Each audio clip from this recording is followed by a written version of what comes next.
You know what slows down finesse? Getting punched in the face. This is top-tier old man babble. There's not a game that I played in the National Football League where I didn't black out. Are you watching to get people's heads taken off? Yeah, I like contact. Me too, yeah. You know who had a 99 rating? Me, because I whooped ass and took name on the football field, not playing a video game. Hey, Mark Schlereth here. I'm a 12-year NFL vet, a Pro Bowler, and a 3-time Super Bowl champion, and I'm about to school Gen Z NFL fans, so let's get started. My first claim is that fantasy football has ruined a generation of football fans. Oh, we got glasses, man. What do you think of Taylor Swift's impact on the modern NFL? What do I think of Taylor Swift's impact? As a Bronco, I know it may be a sore subject. She's with the Chiefs. But... No. I was whipping their ass when I was playing, so it doesn't really matter. Obviously, it brings eyeballs to the National Football League. It brings a female demographic to the National Football League. So for that, from a growth standpoint, an economic standpoint, Taylor Swift has had a huge impact on the National Football League. That is why fantasy football might be the best thing to happen to the NFL in the past 20 years. It is such a growth factor thing. It involves everyone. People who had no interest in the NFL say, oh, well, I'll join a fantasy league. Suddenly, you know Tank Bigsby is. You care about the depth of the Jaguars running back room. It increases ball knowledge. It gets people who had no concern with the game whatsoever involved. That, in turn, brings more money, broadens the horizons, lets the NFL spend more money scouting players, drawing guys away from the MLB, NBA, get guys like Jordan Mailata out of Australia, find fantastic players, all because the reach is broadened due to the money fantasy football has brought in. There's no question that fantasy football has brought eyeballs and has created excitement. That's not what I'm saying. It's ruined a fan base because they don't understand what's important when it comes to playing football. Fantasy football is all about the sizzle and not about the steak. When I go to a steak restaurant, I don't order a plate of sizzle. I want a freaking ribeye. That's what I want to have. I enjoy myself some fajitas when that plate's cracking on the way so out. I love this. Yeah, there's no question. I love it. But I want the meat. That's what I am there for. And the problem is created both in the league, I think, and from a fan base, this over-the-top feel for the importance of certain players and certain position groups. For instance, you have an 88 jersey on. CeeDee Lamb? Dez Bryant, okay, because CeeDee Lamb's got greasy fingers. So, exactly. So you have created a situation where people overvalue wide receivers. Wide receivers are like children. One, they're dependents. 10 other guys have to do their job for a wide receiver to sniff a football. So they're dependents, and they're whiny unless they're fed. They're just like children. And the bottom line for me is that we have become fascinated by this group that doesn't win or lose you football games for the most part. The bottom line is that fans need to start to understand what wins, and that's trench warfare. That is winning the line of scrimmage. That's what wins football games. So you're upset there are not offensive linemen in fantasy football is what I'm getting from there should be. I agree. There should be. If we've got a great back and you picked a great back, you know what I should get? I should have picked that offensive line. And if that great back has a great day, then guess what? I get a benefit as well because that's where the game is won, in the trenches. I'm not going to defend the Frisbee catching dogs, but I will say, how many fans of Kiss know to play the guitar? Like, the average fan of a band, of a sports team, is not going to know the intricacies of it, but still the eyes watching and the money it brings in as well allows the league to be great, as well allows these bands to be great. You phrase this as fantasy football has ruined a generation. And I think everything you're saying makes sense, right? It would be nice if the average fan understood what a duo run is, understood the power of a guard being excellent, moving to the second level, and so forth. But what's the alternative without fantasy? Do you think the previous generation had more understanding of that? Do you think this generation would have more understanding of that without it? I doubt it. I don't think the average Joe, my uncle in 1995, understood the difference between a gap run and his own run. I don't think that was going to be present regardless. So while it would be nice if trench warfare was highlighted, I think you're probably better off bringing in the massive audience we talked about with fantasy and having them. Right. If you bring in 16 million people, I bet 100,000 will go learn what a duo run is. Before, I don't think the numbers bear out that you're going to have a more educated fan base without it. I don't think you're going to have a necessarily more educated fan base. You're going to have a fan base that appreciates the teamwork that it takes to actually create success. And that's the issue with me. Like when I get with fan bases, I argue with fan bases all the time, right? And like I'll take the Cincinnati Bengals, for instance, right? They signed both their wide receivers, and everybody's giddy. Week 1 against the Cleveland Browns, they had 7 yards of total offense in the second half. They did. Joe Burrow got the shit beat out of him in that particular game.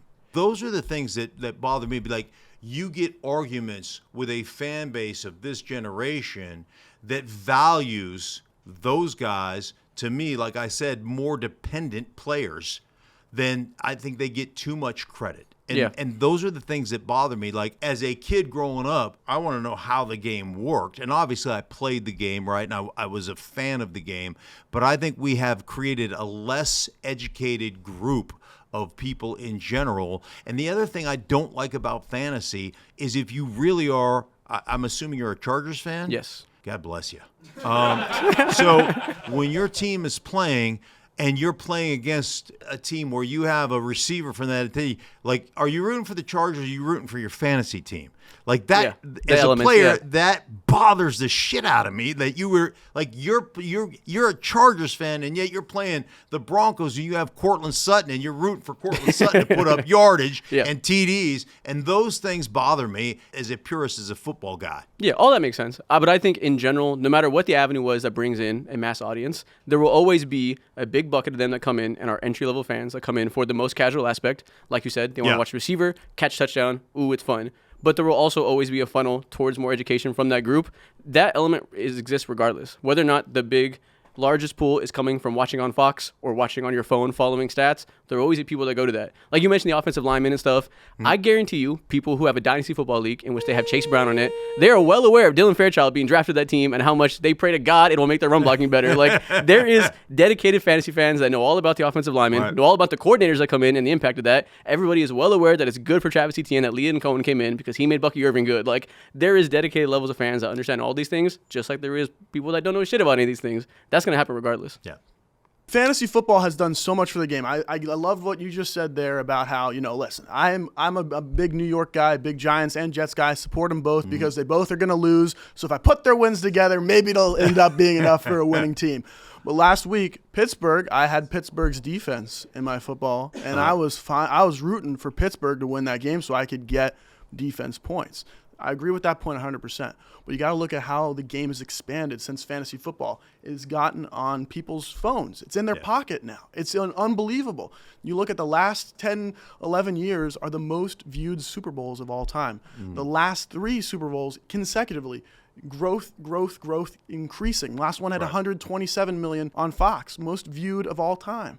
You got to look at that and say it's increasing the fandom. Maybe there's dumber fans. I've been in fantasy football leagues where I've convinced them defense wins championships, and I've ended up with McCaffrey with the 8th pick. Yeah. But you got to look at it's global now. Everyone's got it on their phone. Even if it's not a sport you love, people will go, oh my gosh, like I want to see how it's doing because it's making them competitive. And it's making them part of it, and it's increasing jersey sales, and it's increasing, their baseline knowledge. But they don't have to be all knowledge and powerful as someone like you who's won 3 Super Bowls.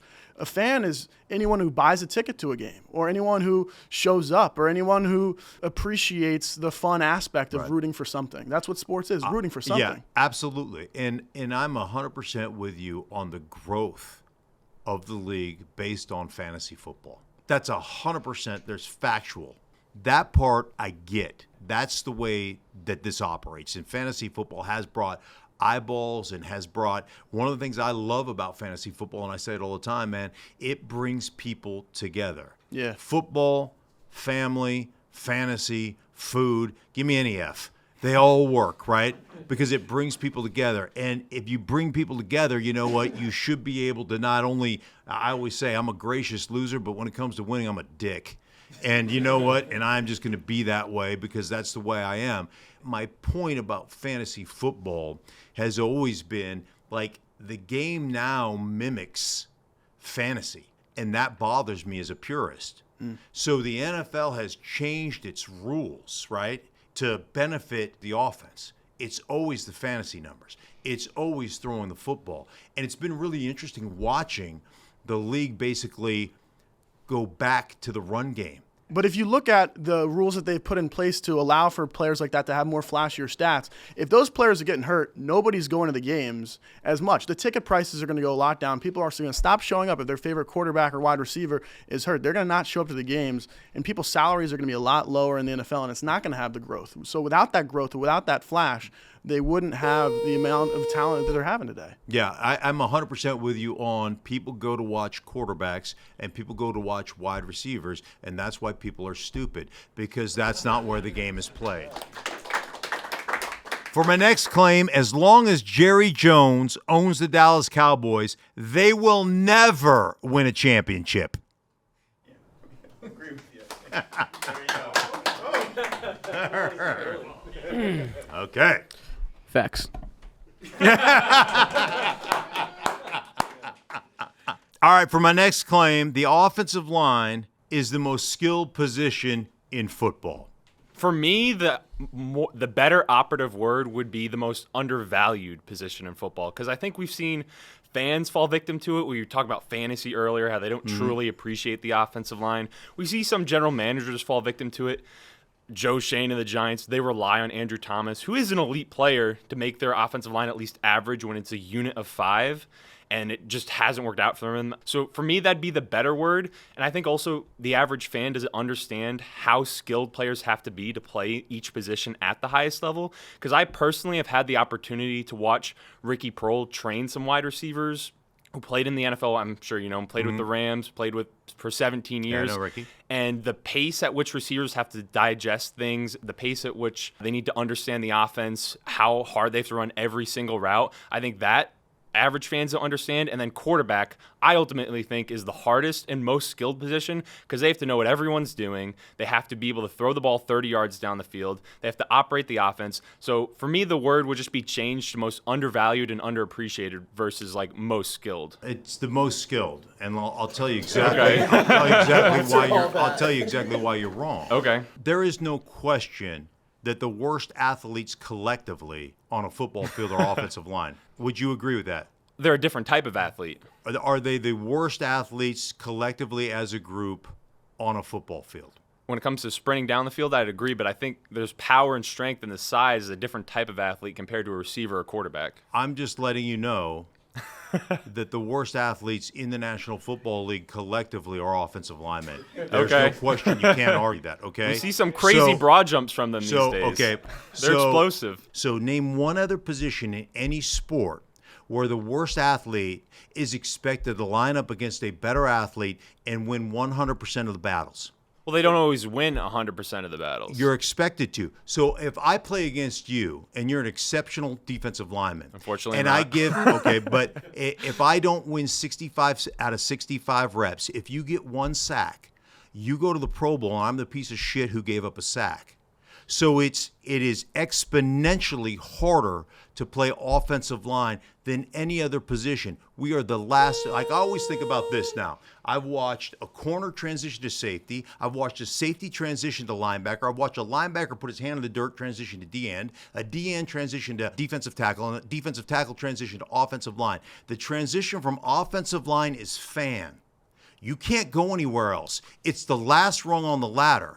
So we are the worst athletes on a football field, expected to win 100% of our battles. And if we don't, we're not considered good players. And that is why it's the most skilled position in football, because you have to rely on leverage, you have to rely on skill, you have to rely on footwork, you have to rely on hand placement and understanding of the game to actually block guys who are better than you. If I blow by you as a point guard, I blow by you, you're a 7-foot center, and I'm a 6'2" point guard, and I blow by you and lay it up. We don't say, hey, that center's a piece of shit, he can't play defense. No, we say, hey, we got a great matchup. And that's my point about being a great, like being an offensive lineman and being the skilled position. I will tell you this right now. I could take a football and throw it to anybody in here. They could catch it and throw it back to me. If we did one-on-ones right here, I would whip every one of your asses, because I know what I'm doing and you guys don't. Well, you played that position professionally. So Correct. I think to a certain, and we also didn't play Advantage receivers. me. But just real quick, I know real quick on the you mentioned DB or corner to safety, corner to receiver, receiver to corner. You mentioned how you've seen players do that transition. Those are more similar body types and similar athletic skill sets, where an offensive line is unlike any other position on the field. They're 6'5", 300 pounds. Jordan Mailata is 6'8", 340, 350 pounds. So that's why they play those positions, because they're so physically dominant and imposing. They're that big because they have to be that big because they couldn't play any other position. They got eliminated from playing defensive end and outside linebacker at some point in their career, in their trajectory of their career, because they weren't going to make it at that position. So you know what they did? They put on a bunch of weight and flipped to the other side of the ball, because you know how I know that? That's exactly what I did. You're underselling it, man. I agree with you, but you're underselling it. You're not talking enough about how hard it is. You're absolutely right about the athletic thing, besides, of course, the punters and kickers. Although, do you think there are more athletic punters and kickers out there than O-linemen? Yes, there are. Really? I've been around some of them are freak shows. Now, it doesn't mean they're football players. They're punters and kickers. That's a whole different. They're barely That's people. that's a whole different conversation. By the way, I used to call them campus leavers. They're the only guys that can go into work, do their special teams meeting, and then go leave to get some lunch or a cup of coffee or whatever. They leave campus. They're not football players. They're kickers and punters. By the way, quarterbacks are not football players. Quarterbacks are quarterbacks. They don't play football. They play quarterback. Completely different story. Really, we can only aspire to be as successful professionally as the kickers and punters. There should be no bitterness here. Yes. But you're not selling enough. You got to talk more about how, I've got to be a perfect hand placement with this hand, perfect hand placement with this hand, perfect positioning with each leg. And if one of those is off by half a step, Micah Parsons is going to blow by me and blow out my quarterback's back. You can have some mistakes on receivers. You can misstep. You can be a little bit slow off a break and still recover with your athletic ability or a skill or a step. But, if you make one mistake as the offensive lineman, you are getting cooked. You and I just became best friends, because you're 100% correct. I think one of the things, I say this all the time, like, our hands as offensive linemen are independent contractors. So my hands are independent contractors, right? One works this way, one works it like that. But your feet have to be in a union. They have got to work together. You've got to be perfect placement. And one of the things for me, I was a stickler with footwork, where I wanted my placement of each foot to be, how I wanted it. The precision is unbelievable. The other thing is, for us to be good, all five of us have to be working in unison together. So there's a team within a team concept that no other position truly has to that level that the offensive line has. If we're not working together as one, then the play is just going to be a bust without question. So I love the knowledge aspect, the understanding aspect, the teamwork aspect, the team within the team aspect of playing offensive line, and the precision of actually blocking people. People think that it's just about being big, and people think it's about, well, you just got to stay low. It's not sumo wrestling. If I had a buck for every time a coach said you got to stay low, and I'd be like, hey, no shit, Sherlock, I'm getting impaled. I know that I have to stay low. You create leverage and create that with technique. Foot over ankle, ankle over knee, knee over hip, hands striking as hips extend, right? Those things all have to work in perfect unison, because if I'm 6'4" and you're 6'4" and we both come off the ball, I'm not going to be a foot underneath you. We're going to hit helmets, and then who can create this upward tilt and take you through the stadium? Who can create that leverage? And that is all done 100% with technique. So when I hear people like say, oh, well, you're not big enough to play in today's NFL, bullshit. Shout out Willie Lampkin. Yeah, bullshit. I could be plenty big enough, because there's nobody on the planet that's any stronger than I am, and there's nobody that has better technique than I am, and that's how you block people. Okay, so I just want to use your logic. You want to talk about technique. You want to talk about the punishment for even giving up one bad play. Does that not all apply to DBs who don't know where they're going? The wide receiver leads the play, who have to have perfect technique with their feet, who have to be able to track the ball and where the wide receiver is going, and by the way, get called for PI way more than offensive linemen get called for holding calls. This is interesting for me, because I've always said that being an elite level tackle is very much like being an elite level cornerback. Okay, because we're doing the same things as far as trying to stay in front of people, the technique with our feet and all those things. The advantage that DB has is eyes. Where are his eyes? He's looking at the receiver. Looking at the receiver and looking at the what? The quarterback. Where are the eyes of the offensive lineman? At the defensive lineman. We're the only position in football where the eyes aren't looking where the ball is. I would argue What that the DBs ball for is- most the of the ol- play are looking at the receivers too. Certainly, if you're in man-to-man coverage, but your eyes are facing the ball. Offensive linemen's eyes are facing away from the ball. We don't see the ball. We don't have any idea where the quarterback. We know he's supposed to be in the pocket, but we don't see what the running backs are doing. We don't see what the quarterbacks are doing. We have to react based on what defenses do, the way guys flow, the way guys chase. From a DB standpoint, your eyes are always going to be either on the receiver or you're going to be cluing through the receiver to the quarterback if you're playing zone, right? So at least you have a vision of what the offense is doing. For us as offensive linemen, we have no vision. Right. We are facing opposite of where the ball is. I understand that argument, but I would argue that being able to keep track of both the quarterback and where he's going, and if you need to start playing contain and then maybe go try to make a tackle if he tries to scramble, and also keeping track of receivers or your tight end and keeping track of your zone would be just as hard because it's another responsibility. But even It'd moving be outside, harder if you were blind and you couldn't see the quarterback like us. I think Would you in that agree with case you have that? one if we thing covered to your focus eyes, on. would that be harder? I think that would be Okay, difficult. good, but, good. I'm glad. See, we've got common ground now. Yeah. But I would say even past DBA, I kind of want to talk about quarterback as well. There's a reason, with all due respect, that no other positions have a record attached to their name. It's just a quarterback. Like you said, John Elway would come in the huddle and everybody would listen to him. It's on him. Wins and losses are on him. Interceptions are on him. See, The way the offense runs is on him. I would argue all those points. Is that great football teams win championships. It's not a quarterback. Wins and losses should not be a quarterback-driven statistic. And the other thing is, I would also argue about 60% of all interceptions are on receivers that don't run the right route or on the right depth. But even then, the quarterbacks are the ones that get the blame. They're going to get the blame. And when you play quarterback, you will always get the lion's share of the blame. You've got to take all that responsibility, Right. but you also get the lion's share of the credit. And ultimately, it's the one thing I love, one of the many things I love about football is that it's the ultimate team game.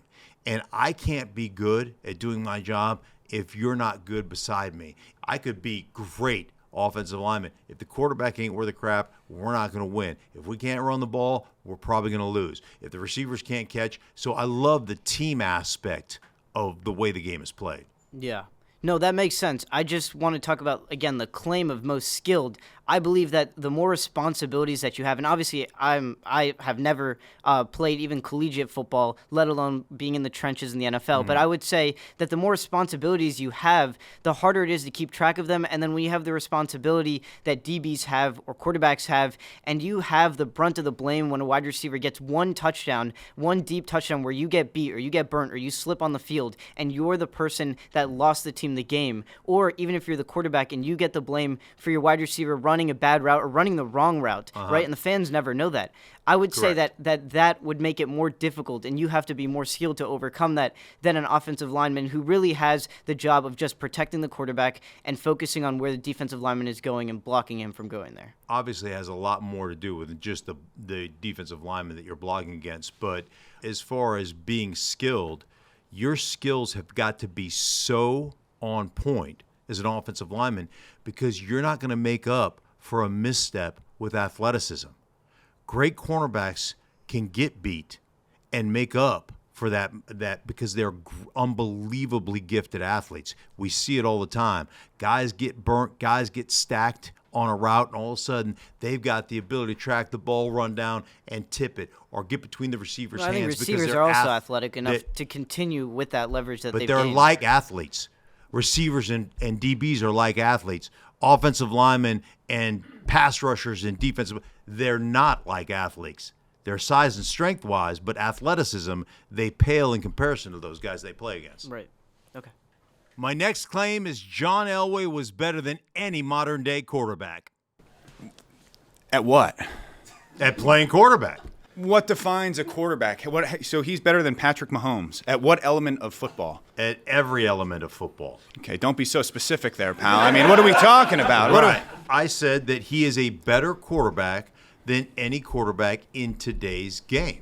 But you're not telling me why. Obviously, they're all physically, it's not even remotely close, right? I don't think you would argue that. In terms of pure throwing the football, in terms of knowledge of the game, I don't see how you can compare. So I'm waiting for you to make a claim. You're just saying he's better, right? I could just say I'm taller than you, and then, as we're sitting down, we'll never know. What is he?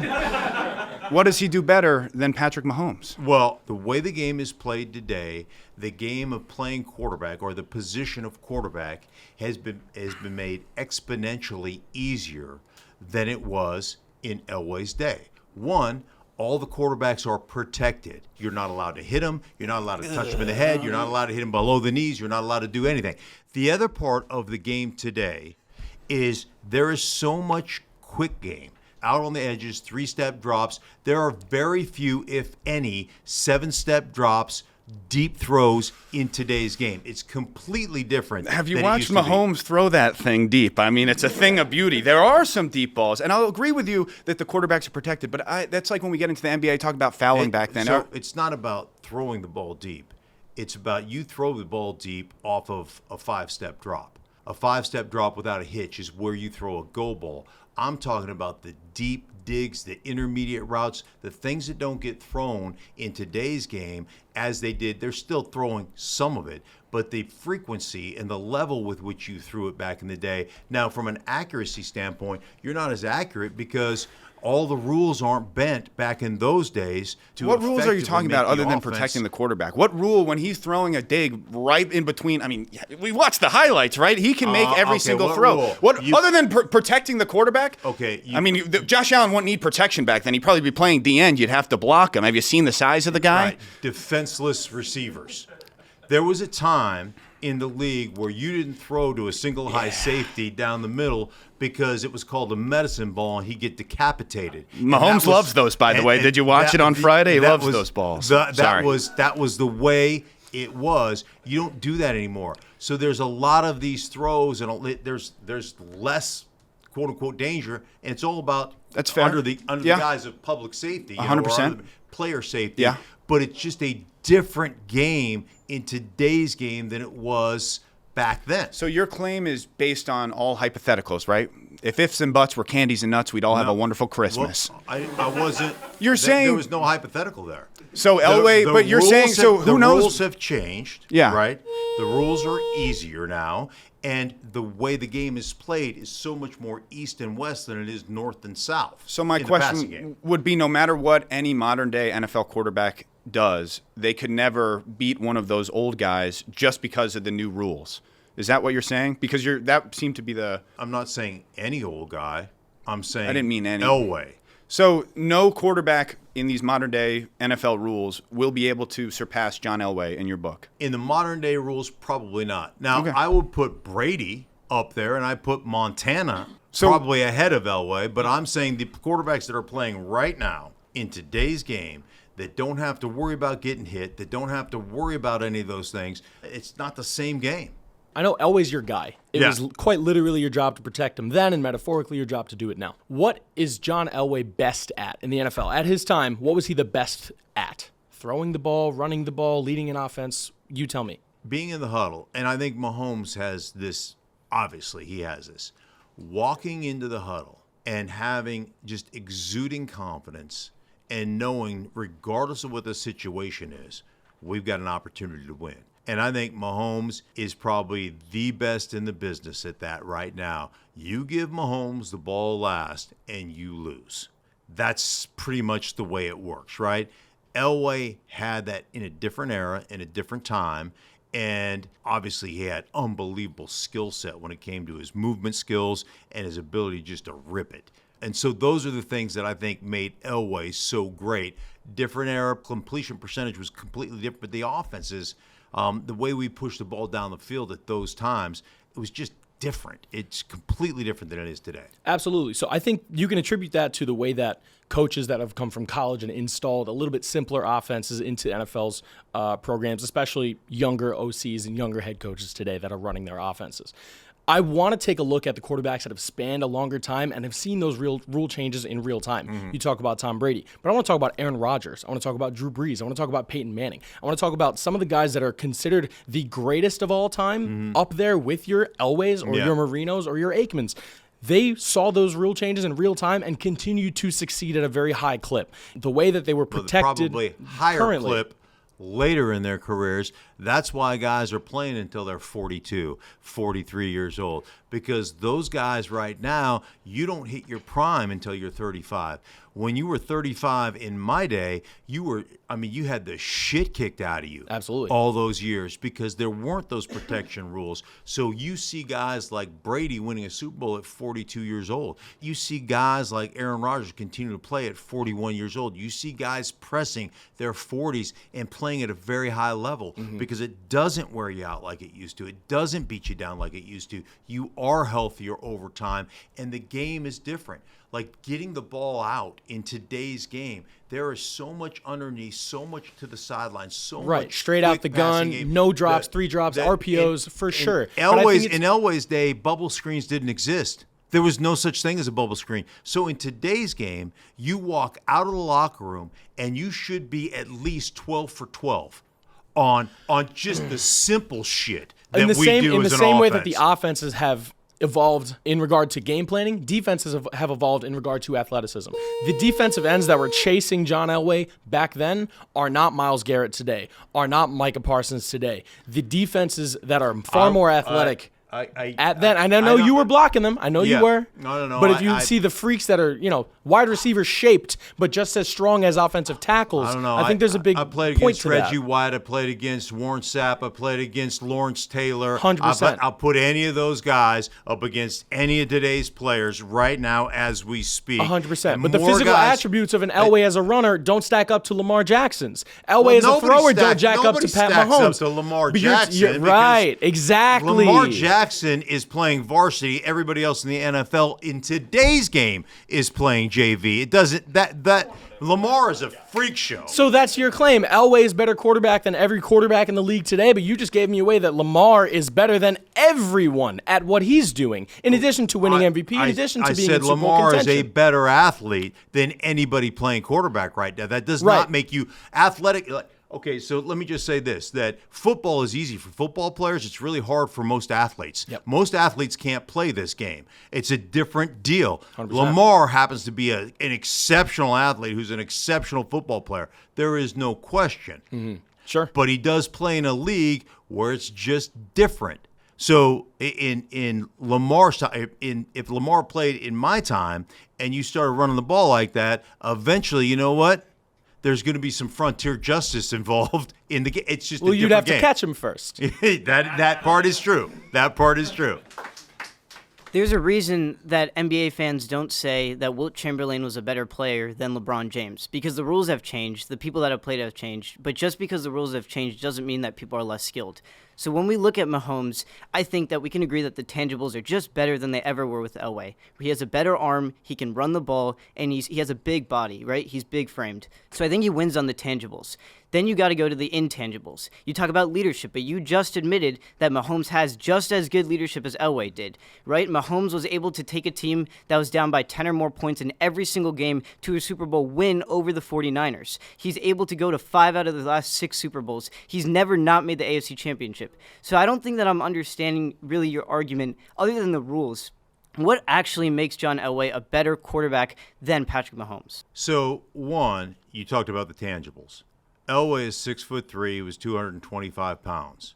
So don't tell me about the size. That's comparable because- to Mahomes. Yeah, but you just said that Mahomes is bigger, and there's the comparable is comparable. As far as arm talent is concerned, which arm talent doesn't mean a whole lot to me, but there is nobody who could throw the ball better than Elway. As far as disagree. just arm talent in general. I mean, if you look at stats, you could argue that it's I don't look at scheme. stats. But if you look at stats lie. I use my eyeballs and my knowledge. Stats don't mean anything to me. I just Passing told you. yards, I just passing told you touchdowns. the reason completion percentages are so much higher in today's game is because you don't fucking throw the ball beyond the line of scrimmage half the time. I don't think that's that's how. true. That's how. How did Mahomes? It's How does 100% Mahomes true. throw for over 4,000 yards every season that he's been a starter, except for last year, or throw for over 5,000 yards and hit 50 touchdowns if they don't throw the ball deep? You're telling me he checks the ball down every time, I every didn't say game, he and gets that many I yards? didn't say he checks it down every time.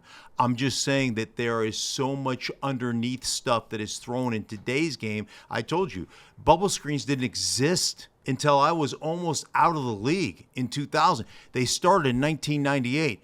Every team throws 6 or 7 bubble screens. It's an automatic completion. It's behind the line of scrimmage. It's done every single game. But that can't rule out a quarterback from being better than a quarterback that played before bubble screens. You've got to look past that. If you really think bubble But screens you just told me about stats and completion percentages. I'm telling you why they're different. I'm telling you about 7-step drops. A 7-step drop almost literally does not exist in today's game unless you're running play pass, and you may run play pass maybe once a quarter.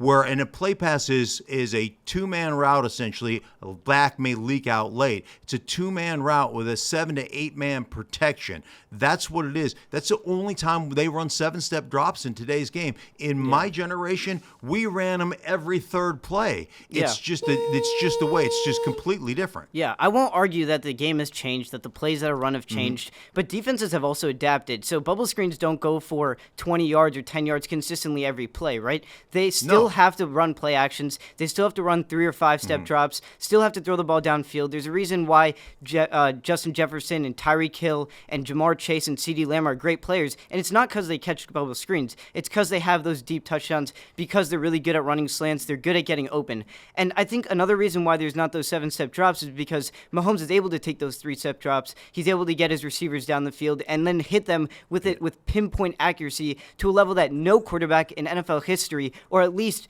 before the 2000s, was able to do. Yeah, they don't run the 7-step drops because they can't protect them anymore. Now, I'll give you this. Athletically, I mean, the defenses have gotten smaller. You know, they have based out of nickel and based out of dime and some different defensive structures, right? The linebackers in my day were 250 pounds. Now they're 215, 220-pound middle linebackers. So it's about running and covering because the league has emphasized the passing game. It's emphasized getting receivers out. It's emphasized throwing the football. Therefore, what has happened is defenses have had to structure themselves differently in that. But as far as the way the league is structured from a just drop back standpoint, it is completely different. My next claim is rule changes made the league soft and less skilled. Oh God, we got a race. All right. You said they've made the league soft. Yes.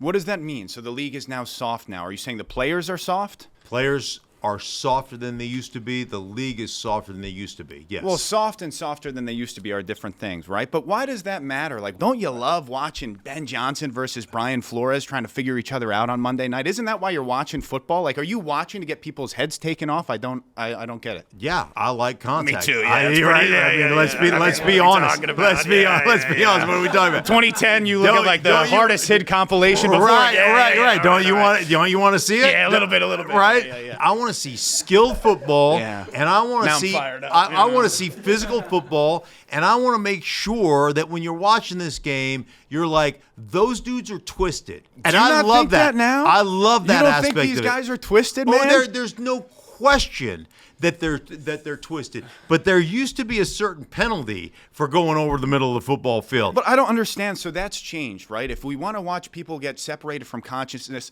you come over every Saturday night in my mom's basement. I watch the UFC. If you want to ever come, you can do it. Okay. There's boxing. There's the UFC. There's fighting. Right. The NFL isn't that, right? There are still plenty of big time hits. I sometimes cringe, and I played fullback at the Division I level. So I mean, I cringe sometimes at these hits because there are still big hits. So you're not allowed to take someone's head off over the middle. So what? I'm 100% with you on that. I don't like the fact that we have dumbed down the rules to the point where you can't play defense anymore. That bothers me. I'm not one of those guys that has to see a 45-40 game. Yeah. Like, I can find value and excitement in a 10-7 just slugfest because I like that stuff. We're first talking about, which I agree with. I was sitting over there getting excited when you're talking about offensive line play in the trenches, right? So has that changed much in the trenches, the rule set? Not really, right? So we're talking about, like, you said you're not able to play defense. You're not able to hit players helmet to helmet. And The rules went in for player safety, and I think that's okay. And I usually don't take that stance. Like before every game when I was growing up, we all grew up in the generation where you're watching epic hardest hit compilation on YouTube 2008, right? That's what we grew up on. So I love that stuff. But it's went in for play. I mean, these are real human beings, right? So if we're going to put in rules that make it slightly less exciting, or in your case, you're saying they're not freaking tough like they used to, I'm okay with that. And, we still get a relatively similar product. I understand that. I'm not going to argue that. I want the players to be as safe as they can be. Yeah. But this is an inherently dangerous sport. But who benefits from these rule changes? The players, right? So I understand what you're making the argument. Do they? You don't think? Go ask what Austin Colley's doing right now. Speaking of hospital walls, going across the middle. But the players are less skilled today because of the rules that have been created. So, yeah, you make a ton of money. But what's happened in today's game is because of a lot of these rule changes, and a lot of this has to do with the salary cap and some of the other things that go on, is you've taken the middle class of the National Football League and you squeezed it to the point where there's very little middle class left. There is the haves that get paid a shit ton of money, and then there's a bunch of rookies who probably shouldn't be in the league, and the middle class has been squeezed, and it's probably one of the issues that I'm very passionate about, because that has completely changed based upon the safety rules, and that's why, to me, the game's a little bit less skilled than it was.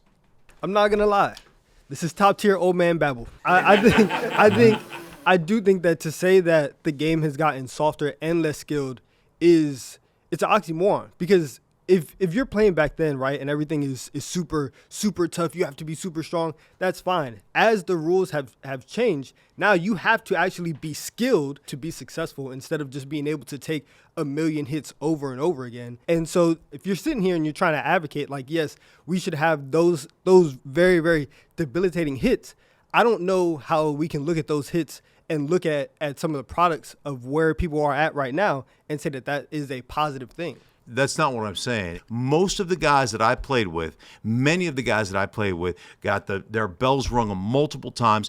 There's not a game that I played in the National Football League where I didn't black out at some point, where I didn't get hit and black out or see stars. If you play this game, you're going to get injured. I've had 29 surgeries over the course of my career, right? I've been knocked out hundreds of times. Like, the bottom line is I'm continuing to move forward, and I'm continuing to be passionate about the game that I love, and I don't want to see it get watered down to the point where it's unrecognizable to people who love it. And I feel that, but if you could have went through your career and not blacked out every game, let's say you blacked out instead of 4 times a game, you blacked out 2 times a game. If that's already an improvement. And so I think by saying, like, yes, the game is inherently dangerous. You say that you're in a car crash every single play.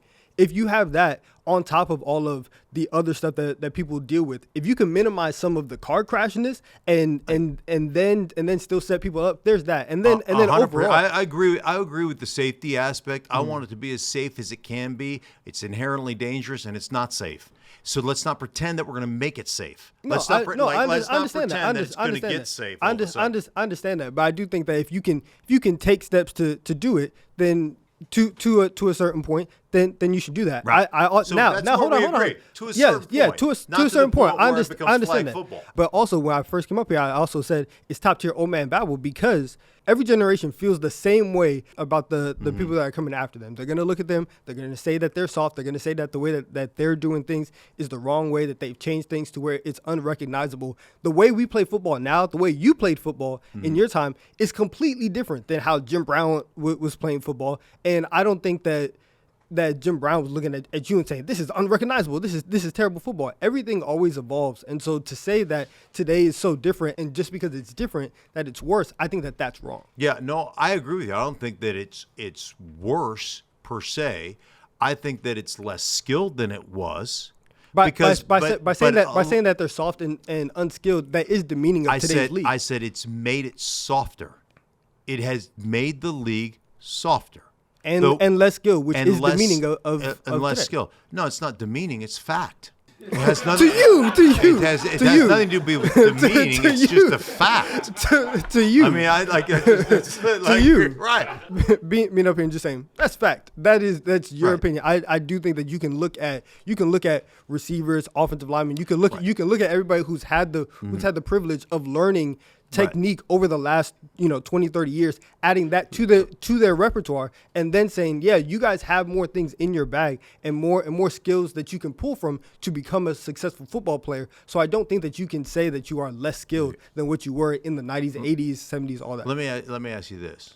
Okay, speaking of demeaning, is old man babble demeaning, or is it encouraging and lifting people up? It depends how you take it. There's definitely some times where I've been watching players like Patrick Mahomes where sometimes it feels like the rules are so soft for him and the refs are so on his side that it's like Thank you. You're welcome. You're welcome. Yes. Yeah, sometimes it really does feel like, the refs are that friend taking away your car keys at the end of the night after you've had a few too many. Mm-hmm. But the reason your friend takes away your car keys is to keep you safe. Right. And the reason that we have these rules is to keep people safe because players, at the end of the day, are part of their teams that are part of the NFL, which is a business. And fans aren't going to pay to buy tickets to see the third-string quarterback play a game because these hard rules are getting people on the ground and flat on the floor. Yeah. You look at players who were – Antonio Brown was without a doubt the best receiver of the 2010s. He had 18 more touchdowns than the person second place to him. And then he gets hit. It goes downhill completely with CTE. And you look at these great impactful hits, players ending up on the field in a stretcher. You don't go to a game to see someone on a stretcher. Yeah, you love the hits. You want to see Correct. the action. You don't want to see someone leave and maybe have a career where they're multifaceted, like they become an actor and then a broadcaster and then a wife butcher or taxidermist, whatever you want to call it. These are all impacts of how hard the game is on somebody. Yeah, the game is, there's no question it's hard. Now, I would tell you that Antonio Brown is probably sly like a fox, okay, because that guy is killing it all over the place. Yeah. And he's a bit touched and a bit crazy, but I think it's probably part of the act. So he's done a phenomenal job with that. It's such a hard juxtaposition to sit there and say, let's legislate, safety into a game that's inherently unsafe. And all I want to do is say, let's just be honest about the game that we play, because every one of us that has played it would sign up to play it again. And that's just pretty much a fact. So my biggest issue is, okay, you're going to settle as a league, you're going to settle $1 billion concussion lawsuit. Yeah. And part of the settlement is to get rid of all the information, all the statistics and all the things that you collected over that time, because it makes you, it points to your guilt. It's evolved, and just like humans have evolved. We used to not have thumbs. They used to say smoking was good for your teeth and helped you, it was better than Colgate white strips, whatever you had. The people have evolved. It's not, yeah. People have evolved, and we have more tape. We have more sports science, and it's going to create more longevity, which is going to create more success for the players and for their health, so that you don't have to see people. Have we had that for the last 20 years? More information and more. Yeah. It's evolved. Yeah, with the rules. So the last 25 years, since 2000, it's evolved, right? My last year in the league was 2000. It's evolved. Has the average career expectancy of a player changed in those 25 years where it's evolved? No. 3.2 years is how long your career lasts on average. It hasn't changed one iota. So should they cancel the whole sport? Is that what you're saying? No. Let's just be honest about it. It's hard. Like I've said this before, I'll say it again. The reason most people don't play, one, is they're not athletic enough. Two, they don't have balls enough to play. That's just a fact. And people can be upset about it, but that's a fact. My next claim, playing Madden does not mean you understand the game of football. I'm never going to make the argument that because you play Madden, you automatically know football, but I think it can be used as a tool to teach football, because I obviously was never playing football on your level. I only played in high school. But when I look at my level of knowledge, how it has grown as I've gotten older, it goes from just playing defensive line in high school to then I go through college, I'm playing Madden, I'm coaching flag football now at the youth level, and those experiences have taught me why you would run certain concepts against certain coverages. It has informed how I view the NFL on a weekend-to-weekend, Monday to Thursday basis. So I don't think it's the end-all, be-all, and there's certainly people that view, I'm good at this one play because of the way the game's coded. But you can use it as a tool to inform your knowledge of football. I definitely think that, one, playing Madden football, exposes you to concepts and things of that nature. But the bottom line for me is that when you talk about the in-depth nature of playing the game and what you're trying to accomplish as a football team, as a football player, and what you're trying to expose to a defense or an offense for that standpoint, Madden really doesn't get you into understanding, like, what is the difference between a gap scheme versus a zone scheme versus a duo versus, like, give me the fronts. Like, a 3-front is what kind of front is a 3-front? 3 down linemen. It is a odd front. So a 4-front is a what? Even front. Okay, great. Now we're on. How about a 2? What does a 2-front stand for? I'm not 100% sure. Okay, you're not 100% sure. So a 2-front would be an under front. A 5-front would be a over front. Great. So we're having a conversation now, right? So if I say a 25 front, then the 5 relates to the linebackers. Where do the linebackers line up in a 5 front? In a 25 front. The second number indicates linebacker alignment, and the front number is the front. The first number is the front. So a 5 would be a what? Over front. A 5 front, but a 5 at the linebacker spot. So 25 front would be an under front. The 5 would be the Willbacker off the ball, Sambacker on the ball. So I would 100% agree. Like, not everyone, even myself, would know like the intricacies of over fronts, under fronts when it comes to that. Right. But I would think when it comes to certain things for someone like myself or a more casual fan than myself, and then there's an expert of the game like yourself who actually played in the NFL and has been in meeting rooms, I think there's just a certain element to when we want fans to be a little bit more educated of the game where they can look, we'd run this certain route concept versus cover 3 in order to beat the corner over the deep third over the top. So I think that's where my perspective's coming from, because I don't think anything can really compare to an NFL player's experience being in those meeting rooms and getting paid to do it on a week-to-week basis. Yes, I won. You lose. All right, Mark, here's the thing. I do agree with you, right? As somebody who played college football at the Division II level, there are so many different things. You were just talking about defensive fronts, what a cloud coverage is versus a normal cover 4, cover 2 versus cover 2 Tampa, all of the things that are going to get discussed in film study and in meeting rooms. Sure. I think that Madden can be a valuable tool, as somebody was saying previously. I've done quarterback trainings and coaching sessions to younger guys, middle school, high school. I think there's a lot for them to learn from playing Madden and not jumping into games or playing online competitively, but jumping into practice mode, trying things out, looking at different defenses. I think there are things that on a very low level can be learned from Madden, but I think realistically when you're getting down to X's and O's, what guys are being paid millions and millions to do is very different from the armchair quarterback that's watching on Sunday and on Monday morning thinks he knows what he's watching because he played Madden. I would 100% agree with that, right? There's a lot of people that think they watch Madden or played Madden, so that translates to me understanding the game at a higher level. I think one of the big issues with today's players and the coaching that goes on today is because of time constraints, because of the way we operate, because of the lack of practice and the things that we work on, there has been nuance that has been lost along the way.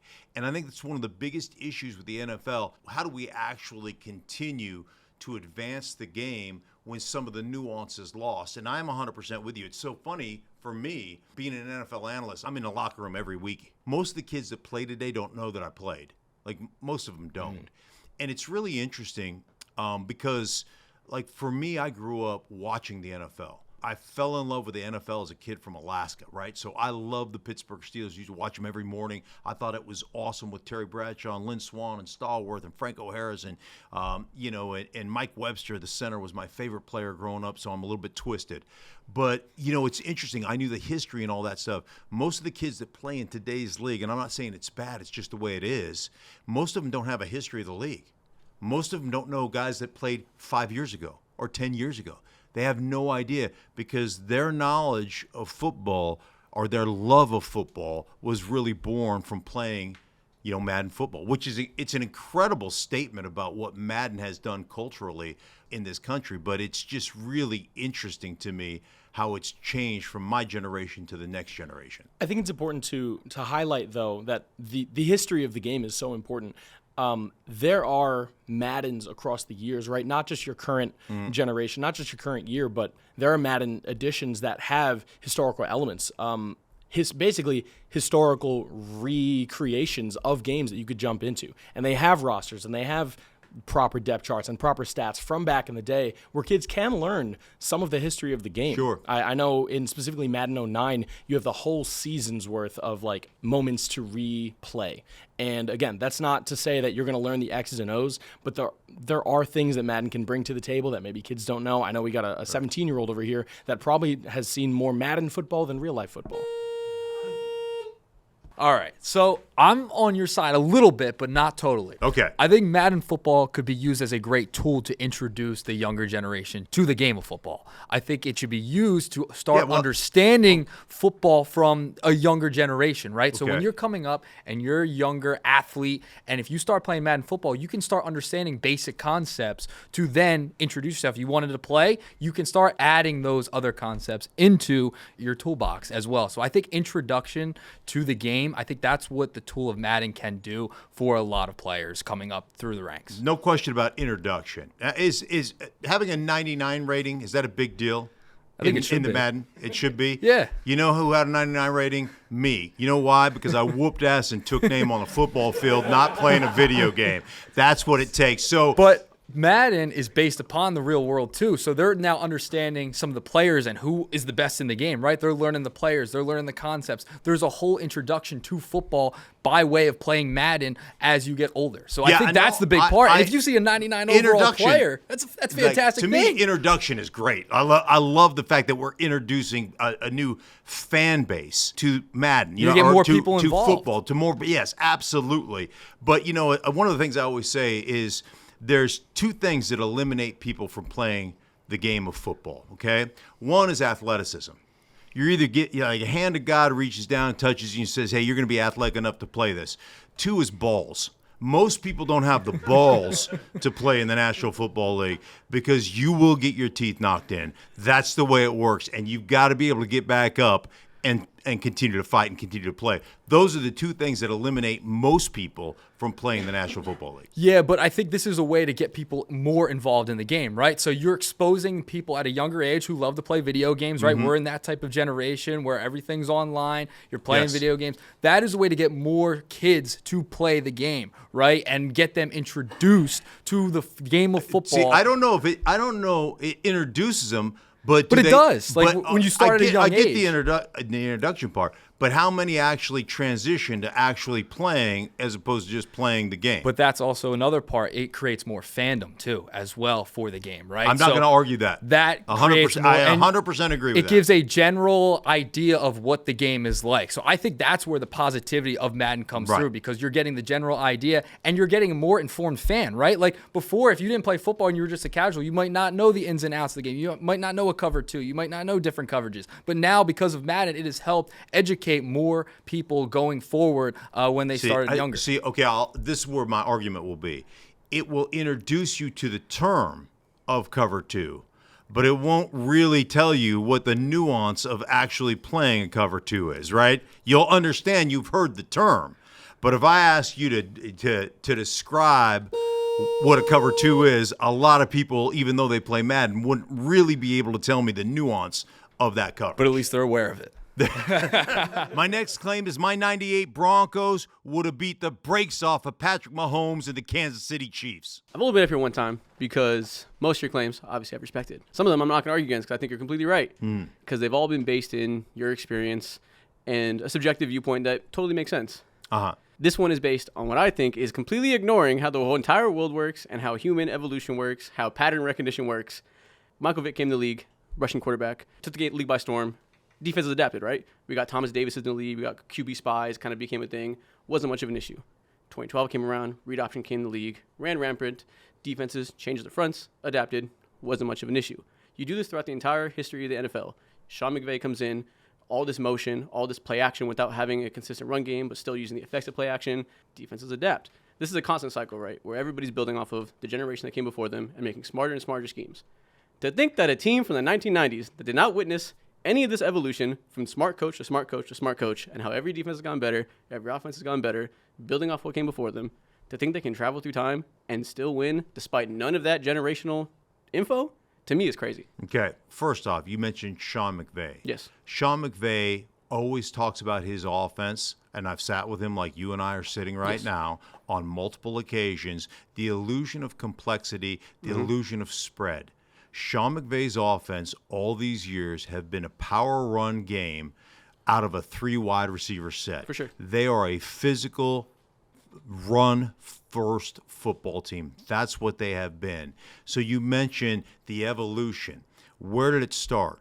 Sean McVay, you mentioned, right? Kyle Shanahan. You can mention all these coaches that are in the league right now. They all came from that 98 Broncos tree under Mike Shanahan. He coached Matt LaFleur. He coached Sean McVay. He coached Kyle Shanahan. He is off that tree. All those guys are using those schemes. For sure. Now, the bottom line for me is the reason we'd have crushed the Kansas City Chiefs is because we'd have run roughshod through them. We would have run the shit out of the ball in the Kansas City Chiefs. For instance, the 2 Super Bowls that the Kansas City Chiefs lost in their 5 that they've appeared in, 2 of them they lost. The carries of those opponents were 35 by Tampa and 45 by Philadelphia last year. Here's our 98 team.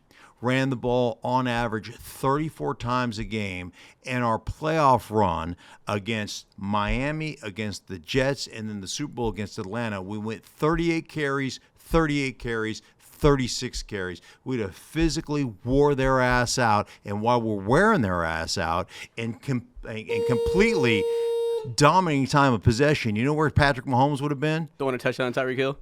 Been twiddling his thumbs on the sideline. He could throw to Tyreek Hill. Dapping up Travis Kelce. Talking about the last 80-yard touchdown. He'd be on the sideline. Yeah, exactly. Yeah. So we'd have run them out of the stadium. For sure. No. Okay. For sure. I love that. I do think there is some truth that, this is what I just said, I think is true in every sport. We talk about 60s basketball teams versus 2020s basketball teams. There's simple evolution, X's and O's, that it's almost a disservice to all the coaches doing something year by year to pretend that's nothing. But I will say in football, there is some element of you can't teach bigger, faster, stronger. You're going to be able to have some success going downhill, being a better man than the guy in front of you. That's not going to go away. So I'm not saying they're going to beat you guys by 80 points. I'm just saying they're probably going to beat you by 40 points because you guys simply – just the general idea of seeing all this motion, seeing all this play action for the first time ever. Like if you tell me you guys come to the league today and you have 5 years to figure it out or even a year to figure out, I get it. But I don't know what your framing is in terms of like these two teams playing each other. But if it's just today – it just feels like it's crazy to expect them to diagnose that overnight when it took the rest of the league several years to figure these schemes out. The motion stuff that you're talking about, do you know? Just as an example. Do you know who the first guy was to motion the fullback out of the backfield outside the Z receiver? I'm guessing it was the Broncos. Mike Shanahan he invented that. So all the schemes and the things that you're talking about right now really started with Mike and that tree is unbelievable. For sure, but it started there, not there now. We've learned a lot since then. Yeah, no, there's definitely learned a lot since then, but I will guarantee you this. There is not a new passing concept in this league that has been developed over the last 30 years. Not a one. We still run smash. We still run dragon. We still run lion. We still run scat hank. We still run dagger. We still run all the same concepts that we did in my time. It has not changed a lick. Well, none of that stuff. We're way better now at disguising what they're going to do, passing out of running formations, running out of passing formations. So while, smash is still a thing, flood is still a thing, it's entirely hard. It's way harder to know what's coming beforehand. I completely disagree. We're not better at disguising anything than we were in my time. I think formations are more complex now. I think even just like you mentioned Sean McVay, the fact that he's disguised, you said the simplicity is there, that it's a power running scheme. It catches people by surprise because it doesn't look like it's going to be. That general pattern has kind of gone across the entire league. I will tell you the one thing that has truly changed from my time is there are a lot more, not that there weren't then, but a lot more condensed formations, cut splits. And one of the reasons you cut down splits in the run game is so that you can attack the outside corners. because when you cut down the splits, it brings more people into the box. And with more people in the box, the safeties can't run the alley cleanly. So they have more bodies that they have to avoid. So you hope you can get a running back on a corner, because corners don't want to play football. Corners want to play corner. They want to wear chains and be flashy. Right, exactly. So you're trying to get those guys, and we had a theory when I was playing, and it holds up today. If your running back can't make a corner miss on a one-on-one tackle, you need a new running back. Okay. I'd love to talk more about scheme, but we just saw that. Do you think in the last quarter century plus, players have gotten bigger, faster, stronger? Overall, yes, players are bigger and faster, yes. And in this stronger, claim, no. No? Not really. No, Well, in but this go claim, ahead. so you're saying we're just taking this team from 98, plopping them in now, and then they're going to be able to play? What I am saying is, if you put all things being equal, if you put our 98 scheme and our 98 team, obviously, if we morphed into this, you would have players that would morph with the training and all the different things and diet and all those things. It would be different from that standpoint, yes. But from a strength standpoint, listen, I did a 225 test this is last year, and there's not one guy at the combine last year that beat me on the 228 40 reps. So when I get people that tell me that bigger, faster, stronger, that doesn't have the same weight. Today's generation of fans think that it has. It's technique. It's all those other things. Yeah, if you're talking about, hey, 220-pound offensive lineman from 1945, yeah, you're going to get crushed. But I'm saying as people evolve, and if you pushed it back to today's game, that's what I'm talking about. That was my argument. I thought you were claiming, because a lot of people from the 90s say that players haven't developed like that, and you said there's push. But you agreed that bigger and faster is true, just not stronger, for the record. Well, right? I think that they're probably overall position by position. Yes, I would say that your claim is correct. Guys are bigger, faster, stronger. Like I walk onto a football field, every Sunday I'm out there and I'm talking to receivers that are 6'5" and 240 pounds. Yeah. Like it would have been DNs back in the day. Right. These guys are freak shows, DK right? Metcalf? And so, I'm not gonna argue that, but I'm saying all things being equal, if you morphed into today's game and everybody had that same training facility, like sure. I'll give you. I got you. Who's covering Tyreek Hill, right? We would run it 38 times. We would possess the ball so much that your offense would not be on the field. Who's blocking Chris Jones? I'm just kidding. Joking. We are. All right.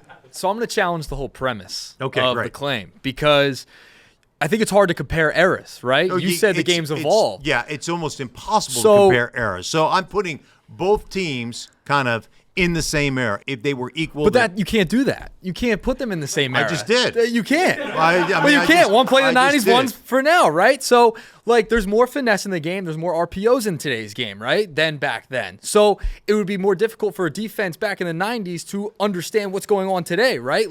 We didn't have film. We wouldn't be able to watch the film. More technology today, too. Yeah, but did you guys have film back then? That's what we did. But the style of games changed so much since then, right? And there's the way the game's changed. Has it changed that Well, you've much? talked about the rules throughout, right? Right. And you talked about, if it hasn't changed, you said a bubble screen didn't even exist back during your day. Correct. So the game has changed completely. So if you're trying to say... No, not completely. There are things that they do in today's game that we didn't. That you didn't bubble do. Screen didn't do. It's not a complete change. It's still you're still throwing it. You're throwing it out to the edge. It's like when I hear people say, a good screen is the extension of the running game. That is such a bunch of horse shit because it doesn't wear anybody out. When you throw it to the edge, they catch it and they run around. It's like there's a difference between how you run the football, how you impose your will against people. So have there been new plays that have been implemented? Have there been new things that have been implemented? Certainly. But the majority of the game when it comes to scheme, when it comes to plays that are run. But the rules have changed. There are very few things that have changed. But the rules have changed since then, right? Like you've called it softer. I would say it's safer and there's more finesse, right? The quarterback position has evolved. That's right. So it'd be difficult to defend that quarterback like a Mahomes, You a know Lamar what? Jackson today. There's more of those quarterbacks in today's game. And a Kansas City Chiefs team, they're going to play with more finesse. Stopping a Mahomes like that, I don't think that's easy to do. And the way the game's changed differently, right? With more finesse, with more RPOs than back in the day. I think that's not the same game that you're playing. So, it's two different eras. You know what slows down finesse? Getting punched in the face. That slows down finesse. Let me what just are the- tell you, what are the rules? What did Mike Tyson say? Mike Tyson says everybody's got a plan until they get punched in the face, right? And then it changes. And that's what happens with finesse football teams. When you're a finesse football team, you get punched in the face, things change. And that's different because you get thrown out of the game for doing that today, right? Well, not literally punching you in the face. I'm talking about being physical. All right, so now it's time for our closing arguments. I forget the names, but I'm going to go right here. Micah Parsons, come on up. The young fella. I love it. All right. Why do you love football? I mean, I think for me, football has been a big part of my childhood. It's changed the way that I see like bonds. It's changed the way I see relationships, and it's changed the way that I've felt a part of a family, I'd say, like on a bigger level. I've had the chance to bond with the numerous other Cowboys fans over the constant pain of being a Cowboys fan, and just being able to have that bond with people and seeing them on the street, seeing people wearing Cowboys jerseys, and just being able to watch football with kids my age, with my generation, and bond over that has been something that I can't really find in other hobbies, other things outside of football. So that's what I would say. I love football from the time I was a kid, and it was my childhood dream to play. And it came with a lot of pain, a lot of heartache, a lot of disappointment, a lot of injuries, a lot of different things that came along with it. But there is no place in life that I have found, other than raising children, where you celebrate somebody else's success like it's your own. And that bond is so special. I've never scored a touchdown. I played this game for 20 plus years, 30 years almost. I've never scored a touchdown, but I celebrated every one like I scored it. And I celebrated my success and everybody on our team's success like it was my own. And there's that connection and that bond that you have as teammates that I haven't found anywhere else in life. And I love the ultimate team aspect of it, that for us to have success, we have to be willing to sacrifice for one another, to the point of playing hurt, playing injured, doing all those things for the betterment of the team. I've had surgery on a Monday and played on a Sunday. I had surgery on a Sunday night and played Monday night the next day. Checked myself out of the hospital, drove to the stadium, and whooped the Raiders' ass 27-0 right off an operating table. These are the things you have to be willing to do to play this game, and it's so special, and I cherish it so much, and I love it so much. There's a line from an 80s band that I love, The Alarm. And the line is, it's the lifeblood that courses through my veins. And that's how I feel about football. Oh, thank you, guys.